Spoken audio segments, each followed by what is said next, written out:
குருவே சரணம். அனைத்துலக ஆன்மீக அன்பர்களுக்கும் அடியனின் அன்பு வணக்கங்களும் வாழ்த்துக்களும்.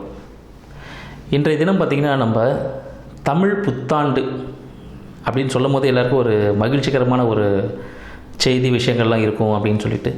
ஏன்னா கடந்த ஆண்டுகள் பார்த்திங்கன்னா நிறைய பிரச்சனைகளை சந்திச்சிருப்பீங்க. நிறைய போராட்டங்கள் இருக்கும், நிறைய இன்பமான நிகழ்ச்சிகள் நடந்திருக்கும், வீட்டில் கல்யாணங்கள், குழந்தை பேர் ஏற்பட்டிருக்கும், சில அசம்பாவிதங்களுக்கும் நடந்திருக்கலாம். நிறைய பேருக்கு நிறைய விஷயங்கள் நடந்திருக்கும். அதில் மகிழ்ச்சிகரமான நிகழ்ச்சி நடந்துச்சுன்னா ரொம்ப ஹாப்பியாக இருந்திருப்போம். கொஞ்சம் துக்கமாக இருந்துச்சுன்னா அதுக்காக ஃபீல் பண்ணியிருப்போம். சரி, இப்போ அடுத்த புத்தாண்டு இப்போ ஆரம்பிச்சிருச்சு. இந்த புத்தாண்டில் எப்படிலாம் இருக்க பொழுது நம்ம எவ்வளோ ஹாப்பியாக இருக்க போகிறோமா, எந்த அளவுக்கு நம்மளுக்கு வருமானங்கள், வேலைவாய்ப்பு, படிப்பு சம்மந்தப்பட்ட விஷயங்கள், நாள்பட்ட நோய்கள், கடன் சம்மந்தப்பட்ட விஷயம். ஒருத்தருக்கு கடனே கிடைக்கலன்னு ஃபீல் பண்ணுவார், வீடு கட்டணும் அதுக்கெல்லாம். ஒருத்தர் கடன் அதிகமாக இருக்கேன்னு ஃபீல் பண்ணுவார். அதாவது கடன்ன்றது ஒரு விஷயந்தான், அது வேணும்னு ஒருத்தர் ஃபீல் பண்ணுவார், வேணான்னு ஒருத்தர் ஃபீல் பண்ணுவார். அப்போது அந்த ப்ராடக்ட்டு, அந்த விஷயங்களை எப்படி நம்ம எடுத்துக்கிறோம், எதை நம்ம பாசிட்டிவாக எடுத்துக்கிறோம், அந்த விஷயங்கள் நெகட்டிவில் எப்படி பாசிட்டிவாக எடுத்துக்கிறோன்ற விஷயங்கள் நிறைய இருக்குது. இப்போ இந்த 2026 தமிழ் புத்தாண்டு பராபவ வருடம், சரிங்களா? பராபவன் பார்த்திங்கன்னா எல்லாமே ஒரு சாதகமான விஷயங்கள் அப்படின்னு சொல்லிட்டு சொல்லுவாங்க. ஏன்னா குரோதி வருடம் இருந்தது, அப்புறம் விஸ்வாவசு வருடம் இருந்தது, இப்போ பராபவ வருடத்தில் இருக்கும். இது தமிழ் மொத்தமாக ஆண்டுகள் 60 ஆண்டுகளில் இப்போ 40வது ஆண்டில் இருக்கும், சரிங்களா? 40வது ஆண்டில் இருக்கும்போது பார்த்திங்கன்னா நிறைய பேர் ஒன்றில் ஆரம்பிச்சு இப்போ 40 வயசு ஆகிருக்கும். அப்போ இந்த வருடத்தையும் அவங்க கணக்கில் வச்சுக்கலாம். இப்போ 40வது ஆண்டில் இருக்கும்பொழுது இது ரொம்ப சாதகமான ஒரு ஆண்டாக இருக்க போகுதுன்னு சொல்லலாம்.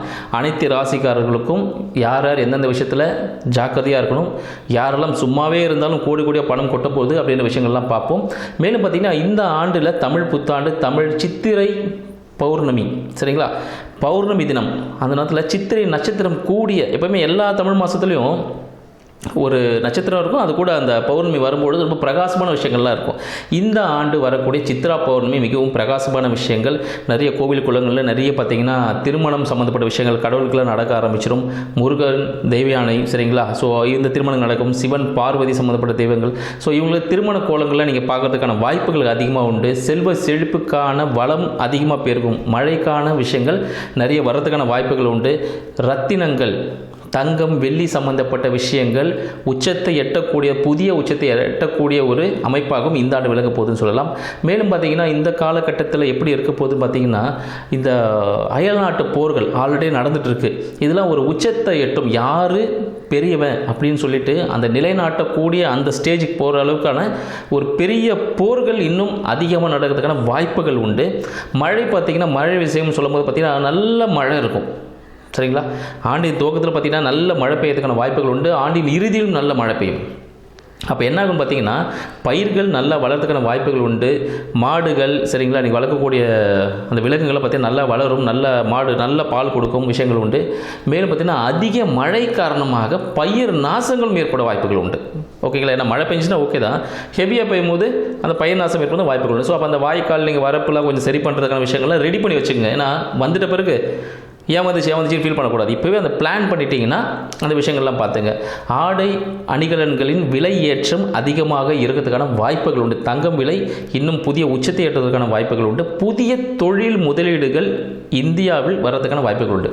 ஏன்னு பார்த்தீங்கன்னா ரிஷப லக்னத்தில் இந்த ஆண்டு பிறக்குது, கும்ப ராசியில் பிறக்குது. ஸோ அப்போ பார்த்திங்கன்னா அந்த கும்ப ராசின்னும் போது பார்த்திங்கன்னா கும்பத்தில் சனீஸ்வர பகவான் அவரோட வீடு, மேலும் அதில் சந்திரன் அன்னைக்கு ட்ராவல் பண்ணுற சதயத்தில். அப்போ என்ன ஆகும் போது பார்த்திங்கன்னா அந்த விஷயங்கள் நடக்கும் பொழுது ஒரு விதமான பெண்கள் சம்மந்தப்பட்ட அச்சுறுத்தல்கள் அதிகமாக இருக்கக்கூடிய ஒரு ஆண்டாக இந்த காலகட்டம் இருக்குது. எனக்கு நெகட்டிவாக சொல்லியிருக்கீங்க அப்படின்னும் போது பெண்கள் அச்சுறுத்தல் இருக்குதுன்னா அப்போ என்ன பண்ணணும்னா, நீங்கள் பெண்கள் பாதுகாப்பாக போகணும், கூட ஒரு துணையோடு போகணும். அந்த டெக்னாலஜிலாம் இப்போ இம்ப்ரூவ்மெண்ட் ஆகிடுச்சு, நம்ம கவர்மெண்ட்டுக்கு நிறைய ஆப்லாம் வேறு கொடுத்துருக்குறாங்க. ஸோ அதெல்லாம் டவுன்லோட் பண்ணி வச்சுக்கோங்க. ஸோ அது மூலமா நீங்கள் பாதுகாப்பாக இருக்கிறதுக்கான வாய்ப்புகள் உண்டு. யாரையும் நம்பி எதுவும் ஏமாற வேண்டாம். ஸோ வேலைவாய்ப்பு துறையும் பார்த்தா மிக சிறந்ததாக இருக்கும். ஸோ எந்தெந்த ராசிக்காரர்களுக்கு எப்படி இருக்க போகுதுன்னு பார்ப்போம், வாங்க போகலாம். ராசி அன்பர்களுக்கு பராபவ ஆண்டு தமிழ் புத்தாண்டு நல்வாழ்த்துக்களும் ஆசிகளும். மகர ராசி பார்த்திங்கன்னா இப்போ கொஞ்ச காலமே ஒரு சந்தோஷமான சூழ்நிலையில் இருக்கக்கூடியவர்கள்னா மகர ராசின்னு சொல்லலாம். ஏன்னா இது முறை நிறைய கஷ்டங்கள் பட்டிருப்பீங்க. தீராத கஷ்டங்கள் யாருன்னா மகராசி அன்பர்கள் இருந்திருக்கும், சந்திச்சிருப்பாங்க அப்படின்னு சொல்லலாம். ஏன்னா காலபுருஷன் 10வது வீட்டில் நிறைய உழைக்க வேண்டியிருக்குங்க. எவ்வளோ உழைச்சாலும் அந்த அங்கீகாரமே கிடைக்கல, நான் நல்லவனே சொல்ல மாட்டேறாங்க. இப்படி பல குற்றச்சாட்டுகள் இருக்குது. ஆனால் இந்த காலகட்டம் கடந்த ஆண்டில் பாதியிலே பார்த்தீங்கன்னா உங்களுக்கான விஷயங்கள் எல்லாமே சக்ஸஸ் ஆகிறதுக்கான வாய்ப்புகளாக இருக்குது. ஏன்னு பார்த்தீங்கன்னா இந்த தமிழ் புத்தாண்டு எல்லாருக்குமே ஒரு சிறப்பான தமிழ் புத்தாண்டாக இருக்குது. இதில் குறிப்பாக மகர ராசி அன்பர்களுக்கு சரிங்களா, புதிய முயற்சிகளால் விரயங்கள், வேலையிலலாம் புதுசாக அதை ட்ரை பண்ணி பிரச்சனை நடந்துகிட்டே இருந்திருக்கும். என்னடா அது வேலையில் பிரச்சனைன்ட்டு.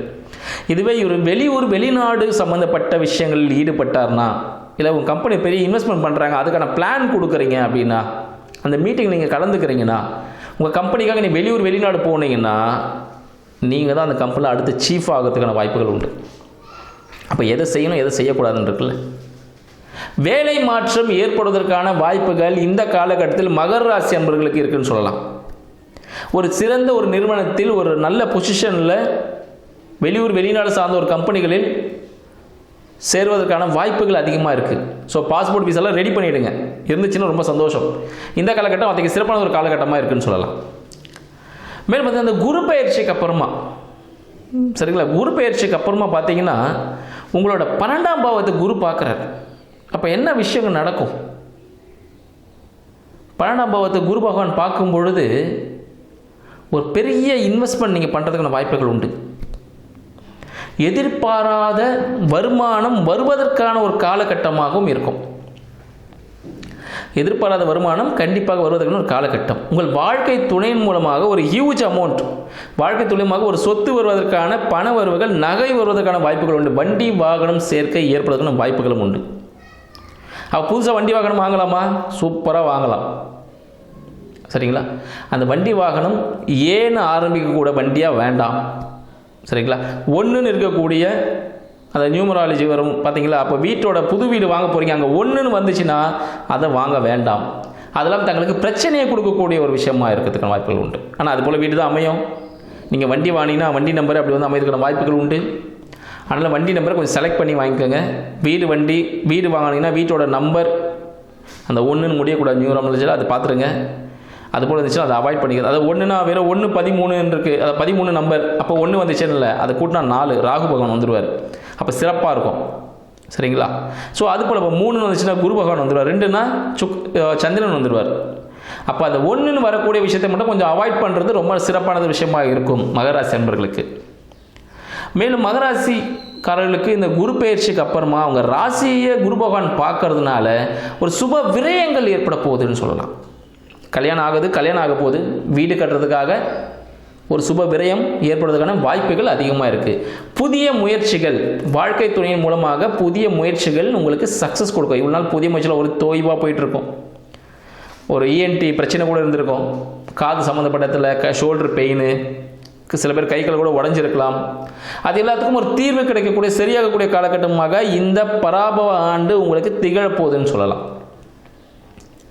சரிங்க, அப்போ என்னோட முயற்சிகள் குழந்தை சார்ந்த விஷயங்கள்லாம் எப்படி இருக்குது? குழந்தை சார்ந்த விஷயங்கள் இந்த காலகட்டத்தில் கொஞ்சம் நீங்கள் தவிர்க்கணும்னு பார்த்தீங்கன்னா ஒரு மருத்துவ உதவியோடு குழந்தை பேர் ஏற்படுவதற்கான வாய்ப்புகள் உண்டு. சரிங்களா, ஆன்மீக சுற்றுலா செல்வதற்கான முயற்சிகளும் இந்த காலகட்டத்தில் ஏற்படும். உங்களோட முயற்சியே எப்படி இருக்கும்? ஒருத்தர் ஹியூஜ் இன்வெஸ்ட்மெண்ட் பண்ணலாமான்னு இருக்கும். அப்போ ஹியூஜ் இன்வெஸ்ட்மெண்ட் பண்ணலாமான்னா இந்த காலகட்டத்தில் கொஞ்சம் ஹியூஜ் இன்வெஸ்ட்மெண்ட் தவிர்க்கணும். கொஞ்சம் செக் பண்ணிவிட்டு பண்ணுங்கள். ஏன்னா ராகு கேது பயிற்சி இருக்குது. ராகு கேது பயிற்சிக்கு அப்புறமா புரட்டாசி மாதத்திற்கு அப்புறமா நீங்கள் பண்ணக்கூடிய ஹியூஜ் இன்வெஸ்ட்மெண்ட் உங்களுக்கு சூப்பராக இருக்கும். அதுக்கு முன்னாடி பண்ணிங்கன்னா கொஞ்சம் ஏமாறுவதற்கான வாய்ப்புகள் உண்டு. சரிங்களா, நீங்கள் இது போட்டால் பெருசாக வந்துடுங்க, லேண்டு வாங்குங்க. இப்போதைக்கு 1000 ரூபா விற்குது, நீங்கள் வாங்குனீங்க 2 வருஷத்தில் 3000 ரூபா போகும்னு சொன்னீங்கன்னா வாங்காதீங்க. அது உங்களை ஏமாற்றுவதற்கான வாய்ப்புகள் அதிகமாக இருக்குது. சரிங்களா, உங்களோட வார்த்தைகளுக்கு கவனம் வேணும். யாருக்கிட்டையும் வாக்குறுதிகளை கொடுக்காதீங்க. நான் இது செஞ்சிருவா வாக்குறுதிகள் கொடுக்காதீங்க. வாக்குறுதிகளை கொடுத்து தான் கெட்ட பேரே வாங்குறது மகராசி அன்பர்கள். அதனால் இந்த காலகட்டத்தில் வாக்குறுதிகளை தவிர்ப்பது நல்லது.